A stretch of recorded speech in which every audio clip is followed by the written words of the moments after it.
So there I was, standing in the South Park Mall parking lot on a random Tuesday afternoon, watching my husband press his coworker against the hood of my car.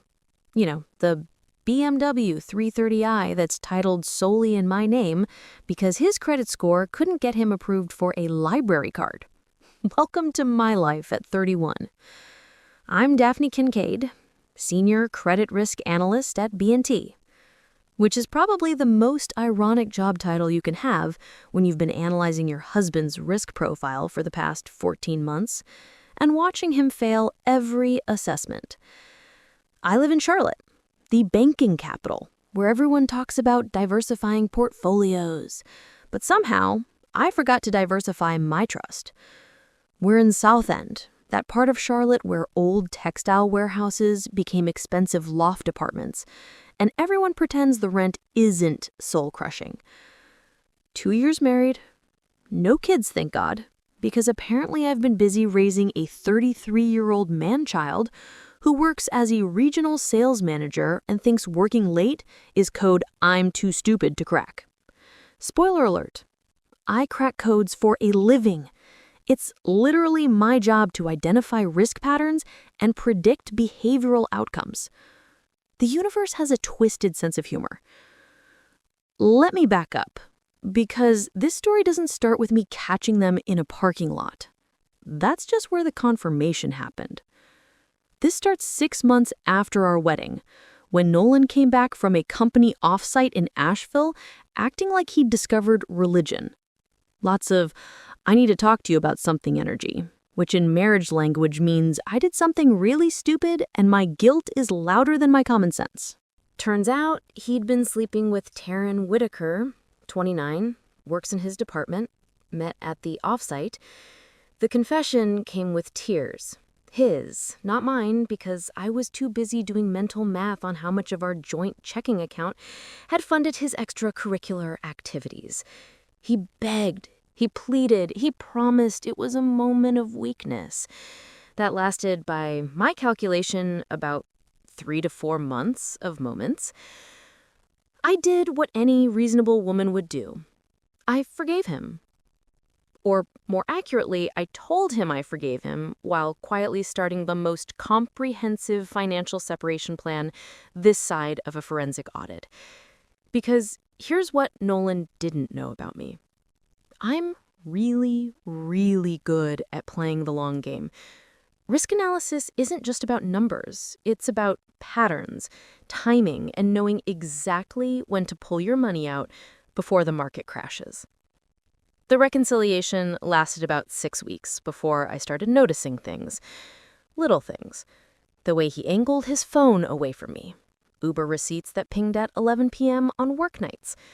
Hotel reward points activity that didn't match any business trips on his calendar.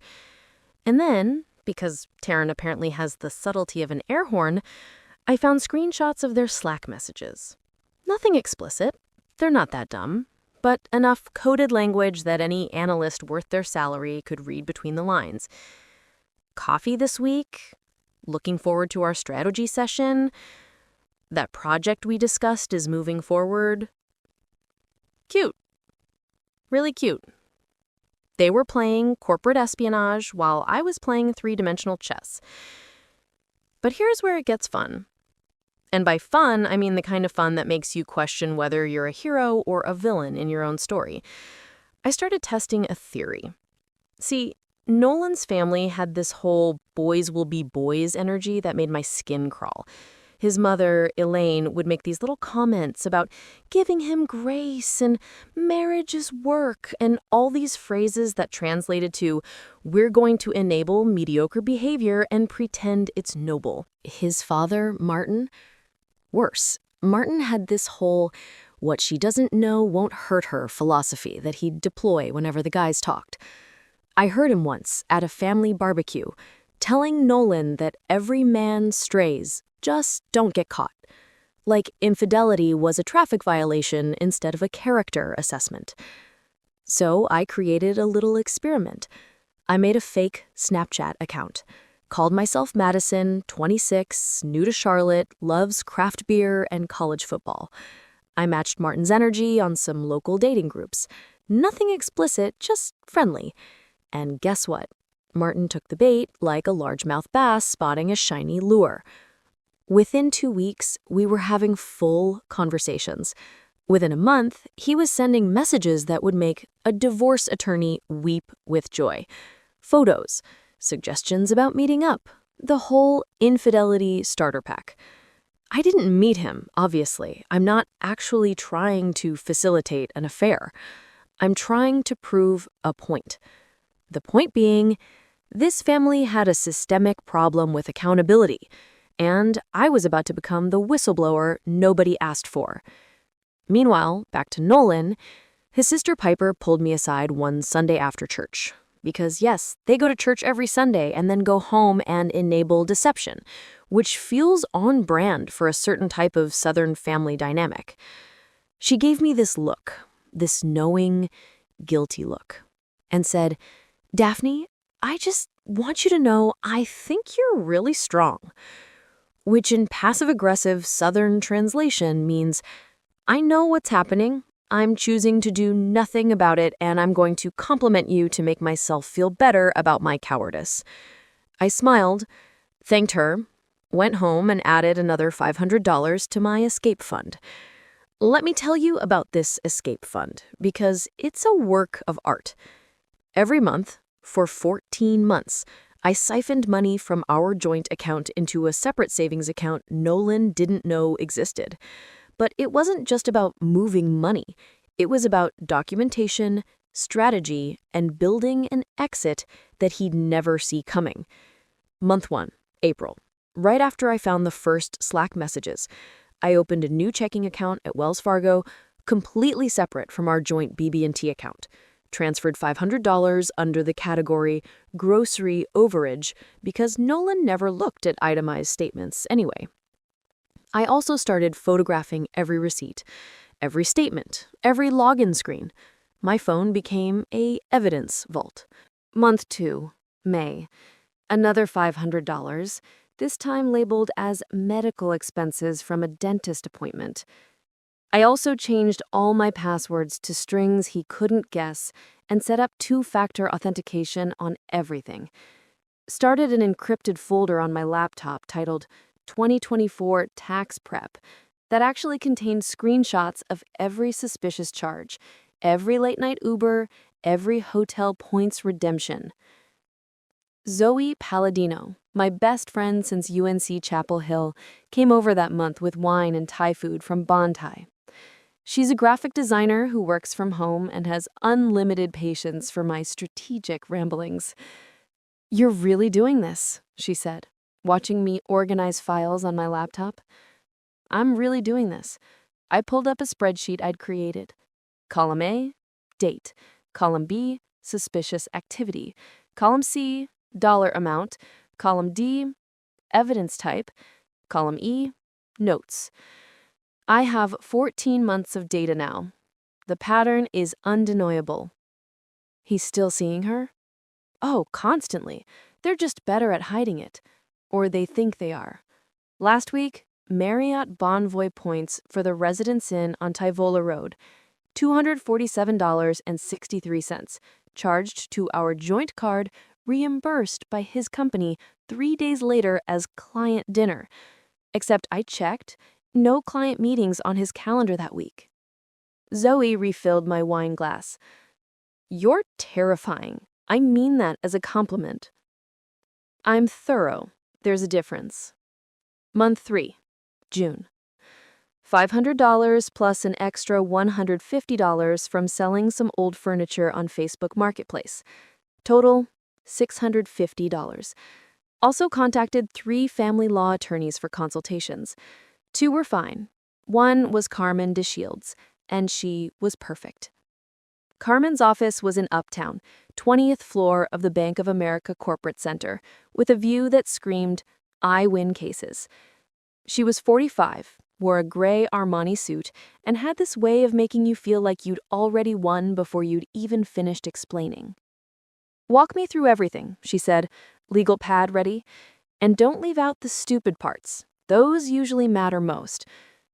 I spent 90 minutes detailing every piece of evidence: the original affair, the fake reconciliation, the continued contact with Taryn, the financial patterns, the family dynamics.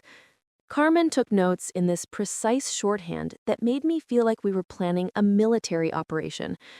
When I finished, she sat back and smiled. Not a friendly smile, a shark smile.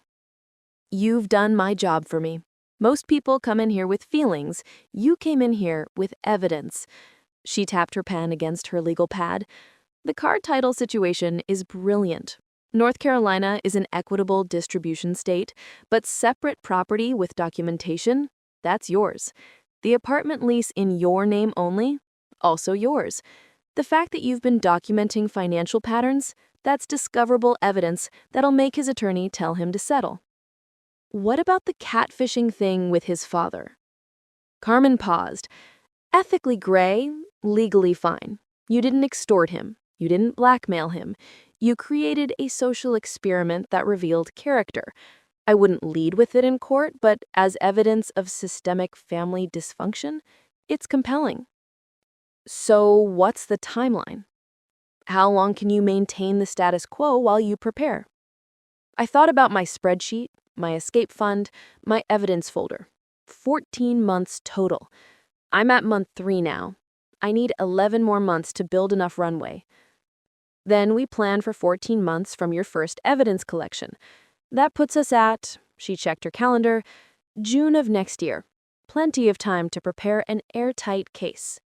Month 4, July. $500 saved, plus I started going to the gym. Not because I needed to look good for revenge, though that's a nice side effect, but because I needed to feel strong. Physically, mentally, emotionally strong. I joined the YMCA in Dilworth, the one with the good equipment and the less judgmental vibe. That's where I met Omar Layton, a personal trainer who specialized in strength training for life transitions. His website literally said that. I booked a consultation. "What are your goals?" Omar asked, clipboard ready. "I want to be able to lift heavy things and feel powerful while doing it." He looked at me for a long moment, then nodded. "We can work with that. You going through something?" "Isn't everyone?" "Fair. But you've got that look. That I'm gonna channel my feelings into deadlifts look. I respect it." We started training twice a week. Omar never asked about my marriage, but he'd make these observations like, "Your form is better when you're angry," and "Whatever you're thinking about during these reps is working." By month 6, I could deadlift 185 pounds and do pull-ups unassisted. Nolan never noticed. Month 5, August. $500 saved. Also started researching apartments in Dilworth. Not actively looking yet, just researching, getting a sense of what was available, what I could afford, what neighborhoods felt right. I wanted to live somewhere that felt like mine, not ours, not his. Somewhere with natural light and walkable coffee shops and absolutely zero memories of reconciliation sex that I pretended was healing. Month 6, September. $500 saved. Plus, I found something interesting. Nolan's company has an ethics hotline. I didn't call it, not yet, but I documented its existence, its policies, and the specific language around workplace relationships and conflicts of interest, just in case. I also found out Taryn had helped Nolan prepare a pitch for a promotion. Found out because he left his laptop open and I saw email drafts with her tracked changes all over them. Not just proofread, substantive edits, strategic suggestions, career advice that crossed every professional boundary. "She's good at this," I mentioned to Zoe during our monthly wine and documentation night. "Good at what? Helping him cheat on you and his employer simultaneously?" "Good at looking like she's invested in his success, when really she's just invested in access. She's trading career support for whatever they're trading. Affairs. They're trading affairs, Daphne. Right, that.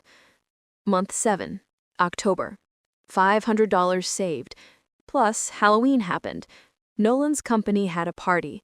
Taryn showed up dressed as Harley Quinn, which felt aggressively on brand for a chaos agent. I went as Rosie the Riveter, which Zoe said was incredibly pointed symbolism.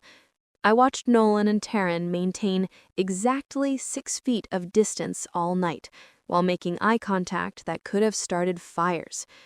They think they're subtle, I told Zoe on the phone that night. They're idiots. They're idiots who think I'm an idiot, which works in my favor. Month 8, November. $500 saved, plus holiday bonuses. My bonus was $3,200 after taxes. Nolan's was $2,800. I deposited his into our joint account for appearances and mine into my escape fund. Running total, $7,450. I also got a Christmas card from Taryn, an actual physical card that said, "Wishing you and Nolan a blessed holiday season." The audacity. I kept it. Evidence folder, subcategory, psychological warfare. Zoe's response when I showed her, "I'm going to find her on LinkedIn and fight her." Don't. I need her confident and stupid. You're diabolical. I'm strategic. There's a difference. Month 10, January. $500 saved. New year, new evidence. I found hotel points redemptions for Valentine's Day weekend. Not for anywhere Nolan cooked me. We had dinner at Firebirds, perfectly nice, completely forgettable. But for a bed and breakfast in Asheville under his account. Same weekend, overlapping dates. I sat in our apartment, looking at the redemption confirmation on my laptop, and felt something shift. Not anger, not even sadness, just this cold, clear certainty that I was done. Completely, irreversibly done. I texted Zoe.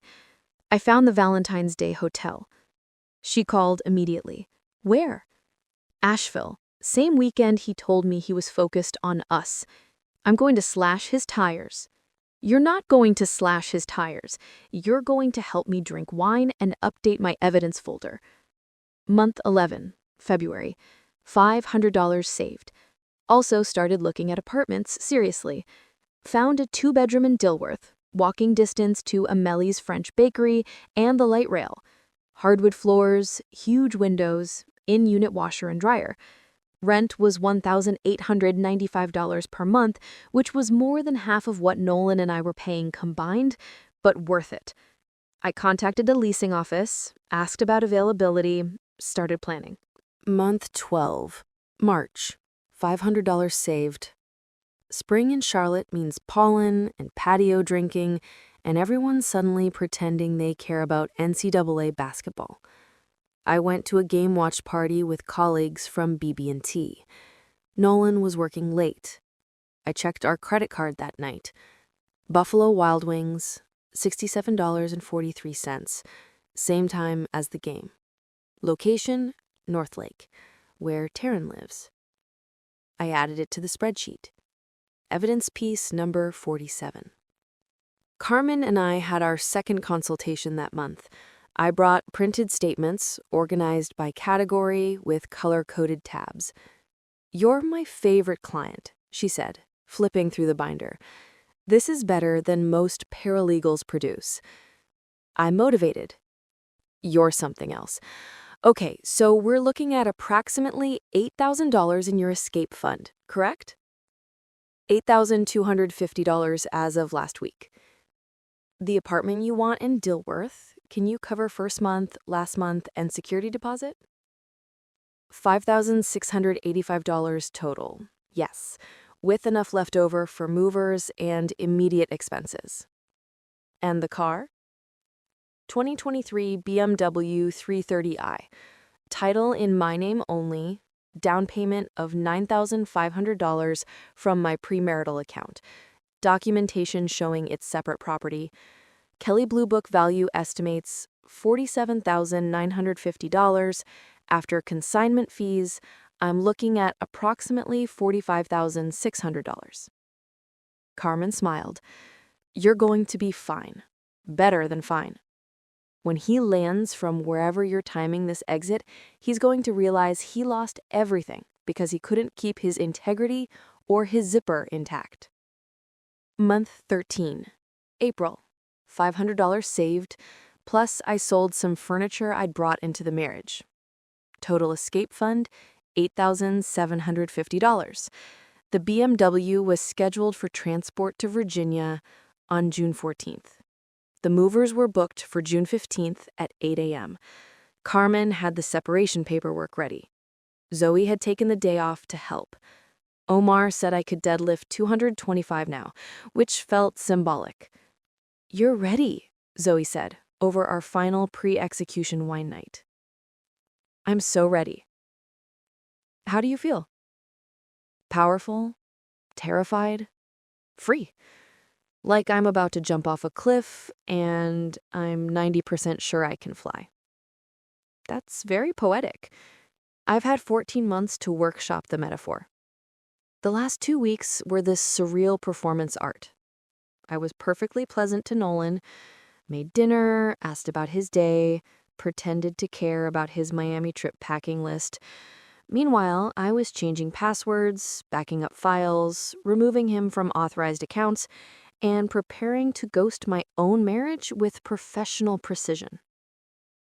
June 14th, the Saturday Nolan left from Miami. I watched him pack his Tommy Bahama shirts and Ray-Bans. He kissed me goodbye, told me he'd miss me, promised to bring back something nice. I smiled. Have fun. You deserve it. He left at 6 a.m. for an 8:30 flight. I waited exactly 45 minutes to make sure he'd cleared security. Then I went to work. The car transport arrived at 8 a.m. The driver was this gruff guy named Pete who looked at the BMW and whistled. Nice ride. You sure you want to sell it? Positive. Your husband okay with this? It's in my name. My decision. Pete loaded it onto the transport truck with practiced efficiency, gave me the tracking number, said it'd arrive in Virginia by Wednesday. I watched my beautiful, expensive symbol of Nolan's overreach drive away and felt absolutely nothing except satisfaction. By noon, I'd changed the locks, called a locksmith named Terry who specialized in emergency rekeying.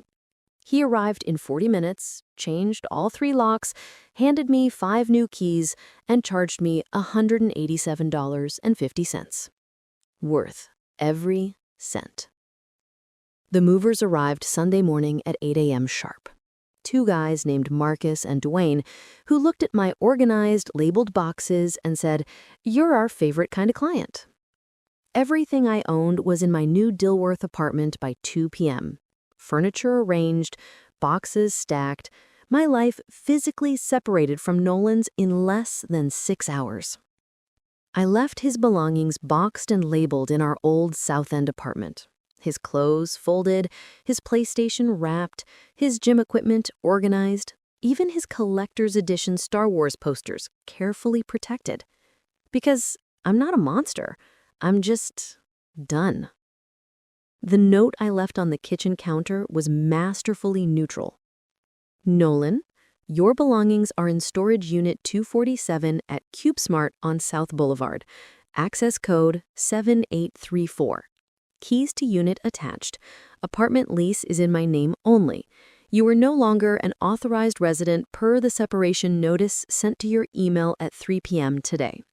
Please return old keys to building management. All questions should be directed to my attorney, Carmen DeShields, contact information in attached document. Professional, clear, unambiguous, like a breakup written by a paralegal. But the real confrontation, the one that actually mattered, happened Sunday afternoon at Elaine's house. I called ahead, told her I needed to talk to her privately. She sounded concerned, which was appropriate given what was about to happen. I drove my rental Honda Accord, practical, anonymous, nothing like the flashy BMW, to Matthews at 4 p.m. The Cruz family home is this perfect suburban nightmare. Manicured lawn, HOA-approved paint colors, matching mailbox with little flag. Every house on the street looks the same. Conformity as architecture. Elaine answered the door in her Sunday afternoon outfit. Pressed khakis, pastel cardigan, pearl earrings, looking every bit the woman who thinks appearances are the same as truth. "Daphne, come in, sweetheart. I made sweet tea." Martin was in the living room watching golf. Piper was in the kitchen, probably avoiding whatever tension she sensed coming. Perfect. Exactly who needed to hear this. I followed Elaine inside, declined the sweet tea, sat on their overstuffed couch that still had plastic on the arms because God forbid someone actually use furniture. "Elaine, I need to talk to you about something important, and I need Martin and Piper here too." Elaine's face shifted, that careful Southern hostess mask cracking just slightly. "Oh, okay, let me get them."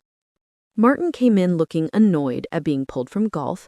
Piper came in looking guilty, which told me everything I needed to know about her conscience. They sat. I pulled the manila envelope and flash drive from my bag, set them on the coffee table with deliberate precision. "I'm leaving Nolan." My voice was calm, steady, completely clear. "This envelope contains proof of his ongoing affair with Taryn Whitaker, including messages from after our supposed reconciliation. The flash drive has time-stamped screenshots, hotel receipts, credit card statements, and a comprehensive timeline." Elaine's face went white, like actually white. The kind of white that happens when your worldview is imploding in real time. "Daphne, I'm sure there's been some There's no misunderstanding. There's receipts. Fleming's Steakhouse, $286. Tuesday night when he told me he was working late. Victoria's Secret, $347 for lingerie I never received. Tiffany & Co., $2,847.82 for jewelry that didn't make it home. Marriott Bonvo points for hotels during our reconciliation, Uber rides to her apartment at 11 p.m., Slack messages about strategy sessions that have nothing to do with work. It's all documented. All of it." Martin stood up, face red, probably preparing to launch into some defensive speech about how I was being dramatic or emotional, or whatever dismissive term he'd choose. I held up my hand.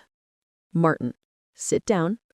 The flash drive also contains your Snapchat messages with Madison, who doesn't exist, who was me, testing whether this family's problem with fidelity was systemic or just Nolan-specific."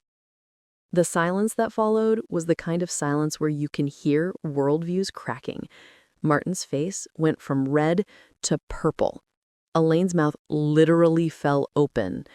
Daphne made this small sound like all the air had left her lungs. You catfished me?" Martin's voice was strangled. "That's entrapment. That's illegal."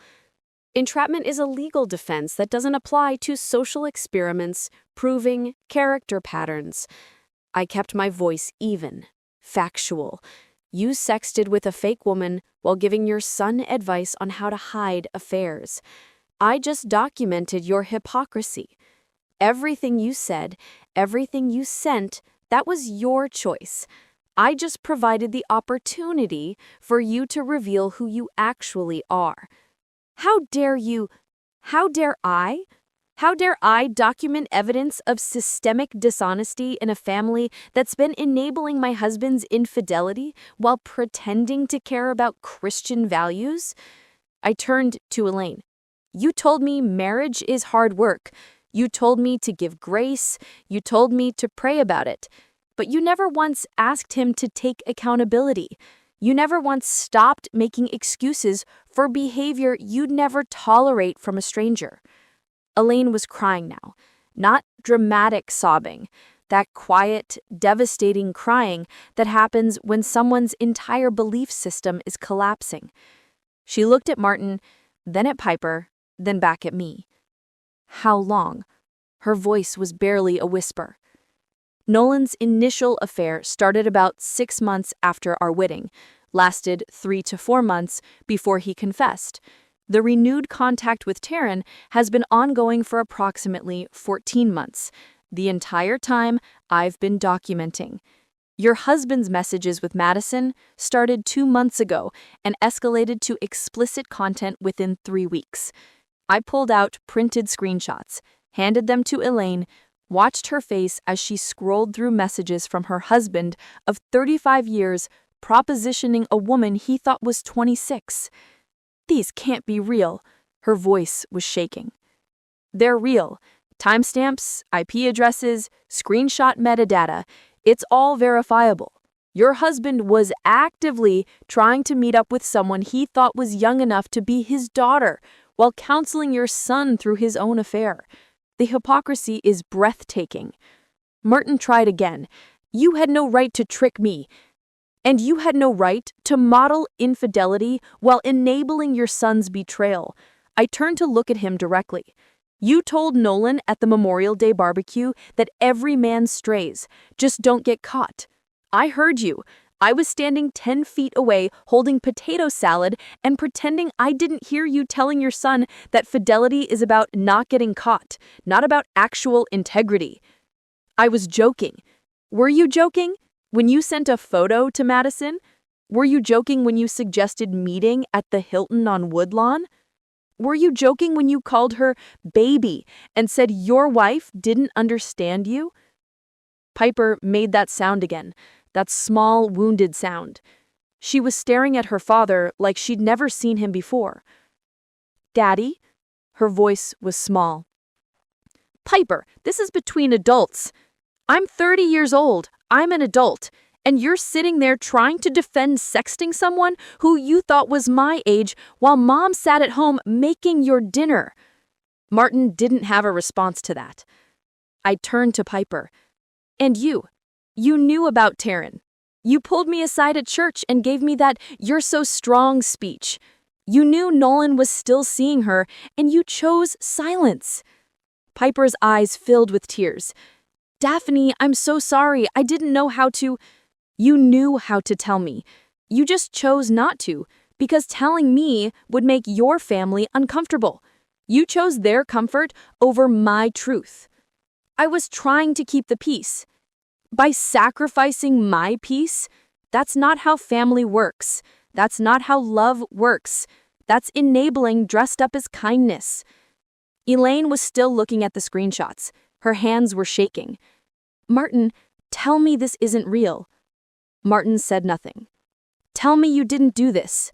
Still nothing. Tell me something. Elaine's voice broke on the last word. I stood up, picked up my purse. Elaine, everything you need to know is on that drive. What you do with that information is your choice. But I will not be coming to family dinners. I will not be pretending we're one big happy family. I will not be financing anyone's delusions anymore. I walked toward the door, then turned back. I spent 14 months preparing for this. 14 months saving money, gathering evidence, building a case. I documented everything. Every lie, every receipt, every hotel, every message. I hired an attorney. I changed the locks. I sold the car. I moved out. And I did all of it while being the perfect wife, the perfect daughter-in-law, the perfect example of grace.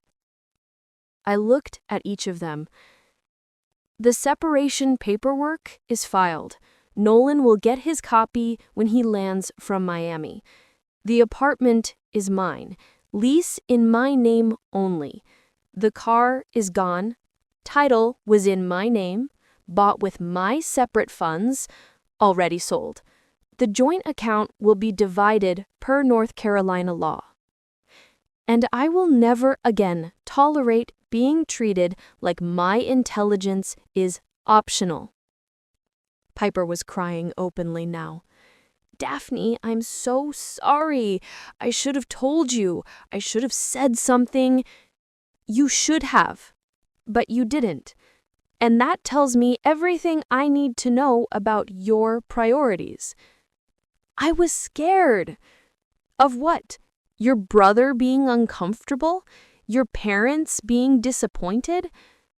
I was married to someone who was actively cheating on me with a coworker, and you were scared of making Thanksgiving dinner awkward? Piper didn't have an answer to that. I opened the front door.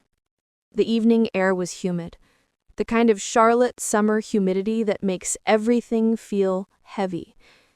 But I felt light, unburdened. "One more thing," I said, looking back at Elaine. "You told me marriage is hard work. You were right, but you left out the part where both people have to do the work, where both people have to show up with integrity, where both people have to choose honesty over comfort." I stepped out onto the porch. "I hope you figure that out. I really do. But I'm done being your teaching moment." I got in my rental car, drove away from that perfect suburban house with its matching mailbox and manicured lawn and systemic dysfunction. Drove to my new Dilworth apartment with its hardwood floors and huge windows and absolutely zero history of betrayal. I poured myself a glass of wine, ordered Thai food from Bon Thai, sat on my new couch in my new living room, and felt something I hadn't felt in 2 years. Peace. The next few days were this beautiful chaos of Nolan realizing his entire life had imploded. He landed from Miami on Monday afternoon, tried his key at our South End apartment, didn't work, called me 17 times. I answered once. "Daphne, what the hell is happening?" Check your email. Everything's outlined in the separation notice. Your belongings are safe in a storage unit. The car is sold, per the title that's solely in my name. The apartment lease is mine. You're not homeless. You have access to your things and several friends with couches, but you're not coming back here. You can't just sell my car. My car. Title in my name. Down payment from my premarital account, already sold, already transported. Paperwork filed. It's done. Daphne, we can work this out. No, we can't. Talk to your family about why. Better yet, talk to a therapist about why you torpedoed a marriage for someone who's helping you leverage office politics. But don't talk to me. Talk to my attorney. I hung up. He called 14 more times. I blocked his number. Sent a text from my Google Voice number. All communication goes through Carmen DeShields. Her contact information is in the separation notice. Do not contact me directly. Over the next few weeks, the karma rolled in like a thunderstorm. Taryn's boyfriend Marcus, not the architect I'm dating now, but her ex-boyfriend Marcus, who worked in tech and had zero patience for games, found the messages. I know this because Zoe's cousin works at Taryn's company and watched the whole thing unfold in the break room. Marcus showed up at Taryn's office, just walked in during her lunch break, with his laptop. Loud enough for their open plan office to hear. "Hey, babe, want to explain why you've been strategizing with Nolan for the past year? Because these screenshots from his coworker make it look less like work and more like you've been trading career advice for his attention." Taryn tried to pull him into a conference room. He refused. "No, we're going to do this here, where everyone can hear it. The same everyone who's been watching you two flirt at happy hours. The same everyone who noticed you helped him with that promotion pitch. The same everyone who's about to find out you're why his wife left him." He left, she stayed. And within 24 hours, human resources had been notified by someone. Not me, though I won't lie, I thought about it, but someone with a stronger sense of corporate ethics and a weaker sense of minding their own business made the call. The company launched an investigation. Nothing criminal, nothing fireable on its face, but enough boundary violations around workplace relationships and conflicts of interest that both Nolan and Taryn got formal reprimands. Taryn's promotion prospects stalled. Her transfer to a different region was voluntary in the same way that jumping out of a burning building is voluntary. Nolan's promotion? Dead in the water. His boss called him in for a clarifying conversation about professional boundaries and conflicts of interest. The promotion went to someone else. His reputation within the sales org took a hit that reputations don't recover from in small professional ecosystems. And Marcus? He changed his Facebook relationship status with a post that got 247 likes before Taryn deleted her entire account. When you find out your girlfriend has been strategizing with her coworker, good luck with your PowerPoints, Taryn. Savage. Respect. But the real fallout happened with Martin and Elaine. I heard about it through Piper, who started texting me updates even though I'd told her I needed space. Some people process guilt through over-communication. Elaine confronted Martin that Sunday night, made him sit at their dining room table, the same table where they'd hosted 17 years of family dinners, and explain every message, every photo, every suggestion about meeting up. Martin tried to claim I'd fabricated the evidence. Elaine called their nephew, who works in IT. The nephew confirmed the screenshots were legitimate, complete with metadata and timestamps that couldn't be faked without serious technical knowledge. Martin then tried to minimize it. It was just flirting. I never actually met her. It didn't mean anything. Elaine asked him if he'd feel the same way if she'd been sexting a 26-year-old man. Martin didn't have an answer. By Wednesday, Elaine had called an attorney. By Friday, Martin had moved out to a rental condo in Ballantyne, that part of Charlotte where divorced dads go to pretend they're still relevant. Their church community, which loves nothing more than moral clarity wrapped in judgment, sided with Elaine. Martin became persona non grata at Sunday services. People stopped inviting him to men's Bible study. His golf buddies started making excuses. Turns out when your social circle is built on traditional family values, propositioning women young enough to be your daughter doesn't play well. Elaine filed for divorce in August. The proceedings were messy in that way that 35-year marriages ending in infidelity tend to be. Assets divided, retirement accounts split, the house sold because neither of them could afford it alone. Piper called me in September, crying, "My family is falling apart." "Your family was falling apart," I corrected. "Now it's just visible." "Did you have to expose my dad like that?" "Did your dad have to proposition someone he thought was 26 while enabling your brother's affair? I didn't create the dysfunction. I just stopped pretending it didn't exist." She was quiet for a long moment. "I should have told you about Taryn." "Yes, you should have. I'm really sorry."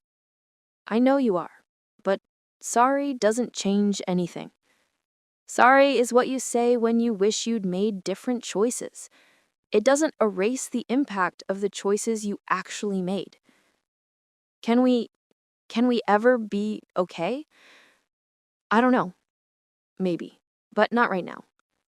Right now, I need to focus on building a life that doesn't include cleaning up your family's messes." We ended the call. She stopped texting quite as much. Growth.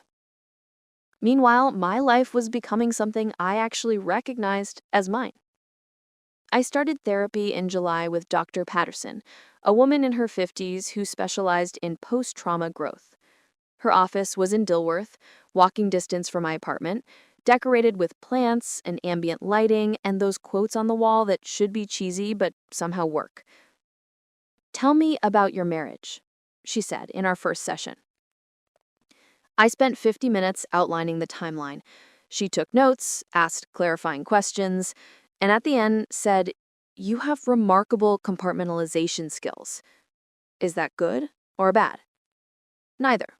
It's adaptive. You survived by being strategic, which worked. But now you need to process what you compartmentalized.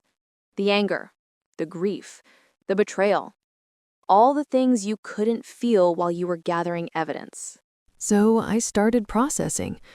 Turns out 14 months of strategic planning leaves you with a backlog of emotions that need somewhere to go.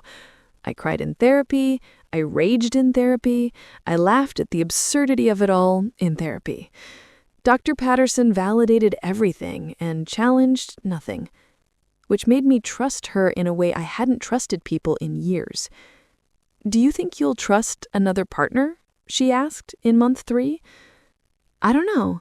I trusted Nolan, completely, and that trust was violated systematically for over a year. How do you trust again after that? By recognizing that his behavior says everything about him and nothing about you.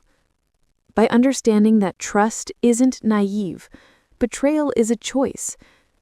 And by knowing that you're capable of protecting yourself while still being open to connection. That sounds like a bumper sticker. She laughed. It is, but it's also true. Work became better than it had ever been. My boss at BB&T, a woman named Patricia Nguyen, who had this whole nonsense efficiency vibe I aspired to, called me into her office in August. "Daphne, we're restructuring the risk analysis department, creating a new position, risk portfolio lead, salary increase of $23,000, more strategic oversight, less day-to-day operations. I want you for it." I stared at her. "Seriously? You're the best analyst we have. Your work is thorough, your insights are actionable, and you have this ability to predict patterns before they become problems. Plus, you've been killing it the last few months. Whatever's happening in your personal life seems to be translating to professional focus." I got divorced. "Ah, that'll do it." So? "So yes, absolutely yes. Thank you." She smiled. "You're welcome. Start planning for a transition in October." My salary went from $71,000 to $94,000. I immediately increased my 401k contribution, maxed out my Roth IRA, and started looking at condos instead of renting, because renting felt temporary, and I was done with temporary. By October, I'd found a condo in Dilworth. 2 bedrooms, 2 bathrooms, 1,200 square feet. Hardwood floors, updated kitchen, balcony overlooking trees. Listed at $289,000, I offered $285,000 contingent on inspection. They accepted. Used the car money as a down payment, $45,000. My mortgage ended up being $1,647 per month, which was less than I'd been paying in rent. Closing was in November.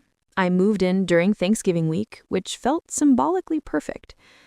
Thanksgiving dinner was at Zoe's apartment with her girlfriend Simone and 3 other friends who'd become family through proximity and choice. We made too much food, drank too much wine, and laughed about everything except the things that still hurt. To Daphne, Zoe raised her glass, who showed us all what strategic revenge looks like when wrapped in professionalism. To not being in Matthews eating dry turkey with people who enable infidelity, I countered. We clinked glasses. I started taking weekend trips to Asheville. That first trip was in September, solo, staying at a bed and breakfast downtown. I hiked Craggy Gardens, ate at Curate, wandered through bookstores, and generally proved to myself that I could do things alone and enjoy them. Second trip was in November with Zoe. We hit breweries, visited the Biltmore estate, and spent an entire afternoon at Grove Arcade doing absolutely nothing productive. It was perfect. Third trip was in January of the next year. That's when I met Marcus. Not at a brewery or hiking trail, but at a coffee shop called High Five Coffee, where I was working on my laptop, and he was sketching building designs. He's an architect, 34, works for a firm in uptown Charlotte. Has this very specific way of looking at buildings, like they're puzzles he's trying to solve. We started talking about the coffee shop's structural design, then about Asheville's architecture, then about life in general. "Want to grab dinner?" he asked as the coffee shop was closing. "I don't know you well enough to have dinner with you," I said honestly. He laughed. "Fair. Want to grab coffee tomorrow and see if I'm less of a stranger?" We grabbed coffee, then coffee again, then actual dinner. Then we started seeing each other deliberately, with the kind of intentionality that comes from both having been hurt and both being cautious about trust. Marcus has transparent Google Calendar sharing. He sends me his location when we're meeting up. He texts when he says he will. He shows up. And when I asked him about it, he said, "My ex-wife cheated on me with her personal trainer. I learned that communication and consistency are how you rebuild trust. I'm not ready for anything serious," I told him on our 5th date.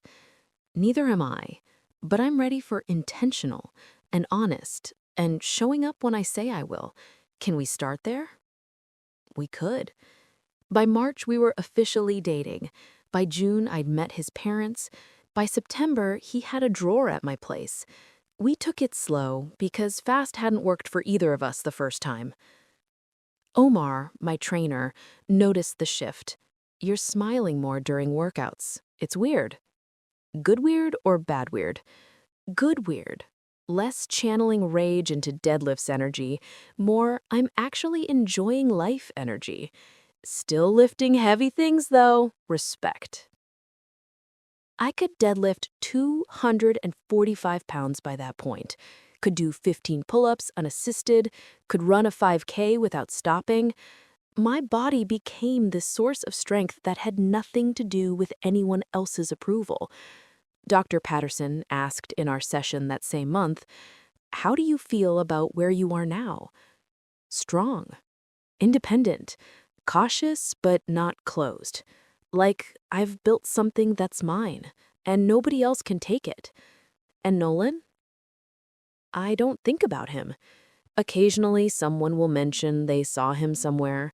Zoe told me he's dating someone new, which I hope works out for her because she's gonna need patience and low expectations.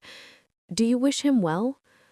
I wish him awareness, growth, therapy, but mostly I just don't wish him anything. He's a person who existed in my past and taught me what I won't tolerate. That's it. That's healthy. That's 2 years of therapy and strategic planning paying off. 2 years after the confrontation at Elaine's house, I'm sitting in my Dilworth condo on a Saturday morning. The sun is coming through my big windows, hitting my coffee cup just right. Marcus is still asleep in my bedroom. Zoe is coming over later for brunch. Omar texted me about our Monday training session. Dr. Patterson and I have our standing Thursday appointment. My calendar is full of things I chose, people I chose, a life I chose. I got a text from Piper 2 weeks ago, first one in 3 months. It said, "Dad's in therapy, Mom is thriving, I'm learning about enabling and boundaries. Thank you for being honest. I'm sorry I wasn't." I responded, "I'm glad you're all growing, proud of your mom." Didn't say more than that.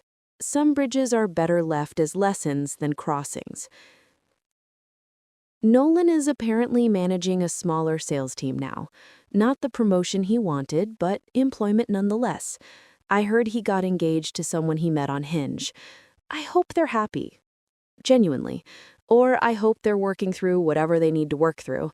Mostly, I don't think about it unless someone specifically updates me.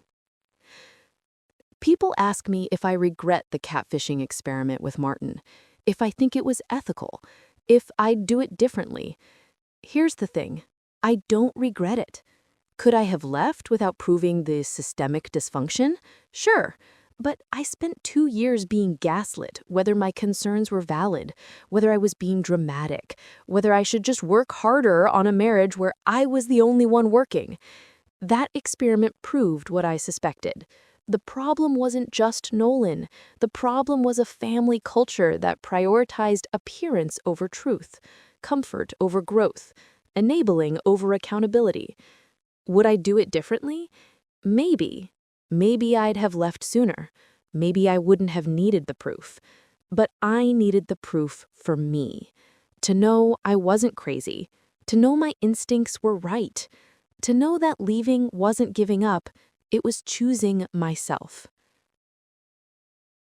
Marcus walks into the living room, still half asleep, and kisses the top of my head. Morning. Coffee ready? Fresh pot in the kitchen. He pours himself a cup and sits next to me. What are you thinking about? How different everything is now. Good different? The best different. And it is. My life isn't perfect. I still have moments where trust feels fragile, where I check details twice because once I didn't and paid for it. Where I wonder if I'll ever fully relax into a relationship without that voice in the back of my head cataloging patterns. But I also have this. Saturday mornings with someone who shows up, a career that respects my intelligence, friends who proved their family, a therapist who helps me process instead of pretending, a body that's strong from lifting heavy things, and a mind that's stronger from surviving heavy situations. I don't hope for Nolan's happiness or misery. I don't think about whether Taryn learned anything or whether Martin's therapy is working or whether Piper will ever fully understand what her silence cost. I just don't think about them at all. That's freedom. Betrayal doesn't break you. It reveals you. And what it revealed about me is that I'm the kind of woman who keeps receipts, changes locks, sells cars, and walks away from dysfunction with her head high and her finances intact.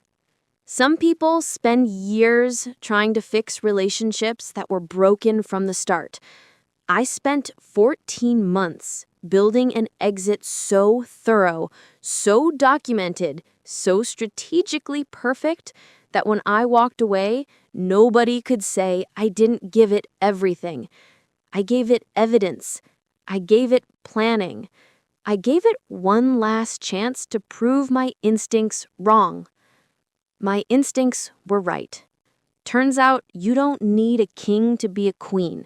You just need excellent credit, a good attorney, and the self-respect to know when the relationship became unsalvageable and the exit needed to be legendary. Welcome to my Saturday. It's better now.